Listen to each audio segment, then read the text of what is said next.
Les voy a contar una historia que no fue publicada, o sea, es inédita. No la publiqué en Twitter, no creo que la vaya a publicar, y menos después de lo que pasó esta noche, porque me parece que es una historia que está demasiado embrujada y porque no queremos tener problemas con José.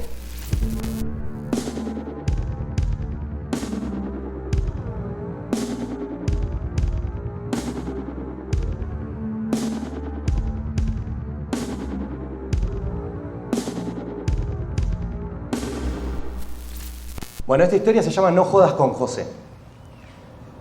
Y no estoy hablando de José, mi viejo. Es otro José que también es bastante jodido. Igual tampoco jodan. Tampoco jodan con mi viejo. Bueno, esta historia que les voy a contar sucedió... Ustedes saben que yo la cuento en primera persona, pero en realidad me la contó otra persona, ¿no? Esta historia sucedió en la casa de mis padres, que queda en la zona norte de Rosario, a unas 12 cuadras de la conocida mansión Villa Hortensia, que estamos viendo ahí en el hermoso grafo. La casa fue construida de cero por mis viejos y yo tengo recuerdos de correr con 6 años por los agujeros de lo que después serían los cimientos y pelearnos con mi hermano por qué pedazo de tierra se iba a convertir en nuestras habitaciones.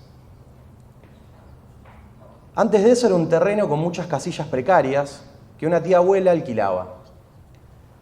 Esas casillas fueron tiradas abajo para dar lugar a la casa, nuestra casa. Empezaron tirando las chapas y después terminaron donando los materiales a otros vecinos cercanos, porque resultó más difícil de lo que esperaban tirarla, y necesitaron más manos para tirar todo lo que había. Pasó de todo en esas construcciones precarias que estaban antes de la casa, pero nos iríamos enterando después, con el tiempo. Hasta ese momento vivíamos en la parte de adelante de la casa de mis abuelos, y la relación entre mi mamá, sus padres y mi papá se fue poniendo áspera. Mis abuelos no son de esos tiernos y cariñosos de las películas. Nuestra casa estaba al final de un pasillo. Al lado vivía el hermano de mi papá y había un patio. Mi mamá había dicho que una vez se completara el baño y se pusieran los cerámicos, recién ahí nos íbamos a mudar. Pero el resultado fue obvio. Nos mudamos un día con el piso de Portland y el baño a medio proceso y tirábamos los colchones en el piso para dormir. La casa nos resultaba tan grande que nos perdíamos adentro. Pero era algo nuestro, o al menos eso sentíamos. Episodio 2. Vasos vacíos. Desde el principio nada fue normal en esa casa. Los ruidos eran algo particular a lo que adaptarnos, pero lo que resultaba extraño eran las tazas y los vasos que se rompían solos. Pasaban eventos raros, cosas que aparecían fuera de lugar y obviamente siempre resultaban en un reto a mí o a mi hermano, y había cosas que escuchábamos y no estaban ahí. Poco a poco los objetos que se rompían de manera inexplicable comenzaron a ser cada vez más.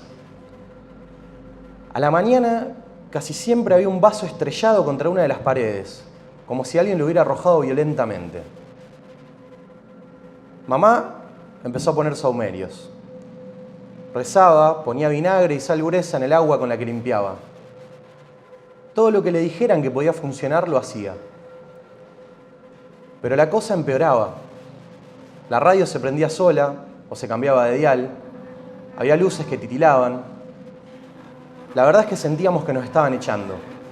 Pero esa casa era lo único que teníamos. No había otro lugar para irse a vivir. Mis papás realmente gastaban cada centavo en esa casa. Nuestros regalos de cumpleaños y Navidad durante esos años eran las aberturas, la pintura de la pieza. Un año bueno llegó la alfombra. No había nada más que eso y era adaptarse sí o sí. Sacar lo que sea que nos estaba echando y sobrevivir. Episodio 3. Pedir permiso. Yo tenía 7 años y un día mirando a mi mamá muy preocupada con lo que le pasaba, porque nada alcanzaba para frenar la actividad paranormal, le dije, ¿por qué lo querés sacar si él está desde antes que nosotros? En todo caso hay que pedirle permiso a José. Mi vieja se quedó fría. Investigamos. En una casilla del viejo terreno sobre el que se había construido la casa, había muerto un hombre, asesinado por su suegra al volver del trabajo por algún problema con su hija.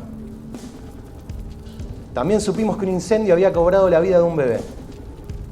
Y se comentaban algunas cosas más, pero nunca conseguimos muchos datos. El llanto del bebé se escuchaba claro muchas noches.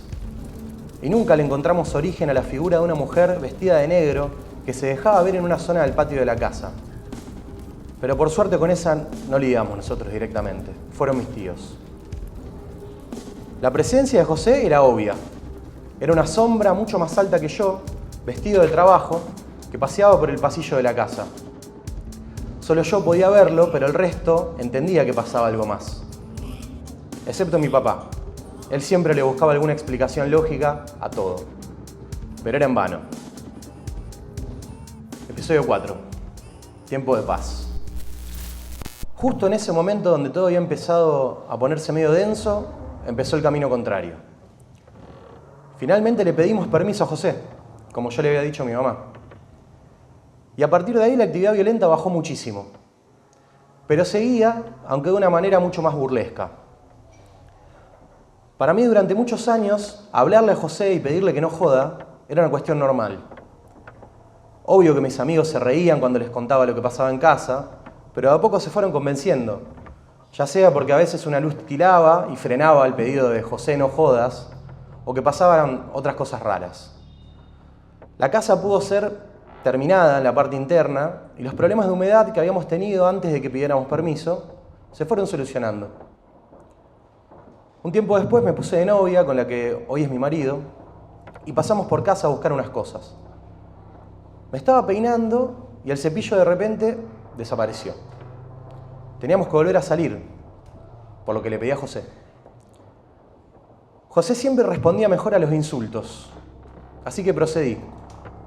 José, la puta madre, devolveme el cepillo que estoy apurada, le grité desde el comedor. Había un pasillo que daba a las habitaciones y a mitad de camino estaba el baño donde estaba mi novio. Él me llamó tímidamente y cuando le respondí desde el comedor se puso más blanco de lo que es. Él me preguntó, ¿José tiene más o menos esta estatura? ¿Y es como una sombra? Le dije, sí, ¿dónde lo viste? Y señaló la puerta de la habitación de mis padres, que estaba cerrada. Lo vi entrar ahí. Abrí la puerta y el cepillo estaba sobre la cama. Hasta el día de hoy se le sigue poniendo la piel de gallina al recordar esa situación. Al menos después de eso ya no creyó que estaba loca, porque él encima fue criado muy, pero muy católico, y era una locura lo que yo le planteaba. Episodio 5. El protector. Con el tiempo empecé a sentir a José también cuando yo estaba fuera de la casa. Percibía su presencia como si me acompañara a lugares y yo de alguna forma me sentía protegida. Considerando muchas cosas, el barrio, las horas a las que yo estaba afuera y demás, creo que tuve una adolescencia por demás de cuidada y siempre sentí que fue por él. Una vez, volviendo de Mendoza con unos amigos, hablábamos en el auto de estos temas esotéricos. Yo nombré a José y dije que me acompañaba en ese momento en el auto. Haciendo una joda, el dueño del auto, mi amigo, paró, abrió la puerta y dijo, decile que se baje que no podemos viajar tantos acá. Yo le dije con frialdad que había cometido un grave error haciendo eso. Pero no pasó nada, hasta que me dejaron en casa. Como habían estado ya dentro de la ciudad, le habían dejado de dar bola al GPS, porque estaban ubicados, y de repente el aparato empezó a prenderse y apagarse, prenderse y apagarse. Decidieron desenchufarlo, pero al toque se volvió a prender sin explicación y sin estar conectado a ninguna fuente de energía. El resto del viaje lo hicieron en silencio, solo pidiendo perdón y diciéndole a José que había sido solo una joda. Esos amigos hoy creen fervientemente en la existencia de José y creo que hasta más que yo. Este es el final. Durante años pregunté si había algo que pudiera hacer para ayudarlo y que José encontrara la luz. Yo me fui de la casa de mis viejos hace casi 10 años y la actividad finalmente bajó a cero. De hecho, ellos hoy continúan viviendo ahí y hace años que no siento su presencia y realmente espero que haya encontrado el camino que sea que necesitaba. Como les había contado, fuera de la casa había una presencia de una mujer muy fuerte y negativa. Las plantas de esa parte de la casa se morían siempre. Pero empezó a haber gatos en el barrio y mis tíos, sobre todo, empezaron a tener los suyos en la casa, que se ponían siempre en ese rincón. Y de a poco la sensación fea de estar ahí fue cambiando. Ahora ese rincón está lleno de plantas verdes y hermosas y es uno de los lugares favoritos de mis tíos. Lo de los gatos es creer o reventar, porque de verdad fueron ellos los que lidiaron con esa mujer vestida de negro y transformaron esa energía densa y oscura en algo luminoso. Nosotros no. Nosotros tuvimos suficiente con José. Y siempre supimos que no le gustaba que jodieran con él.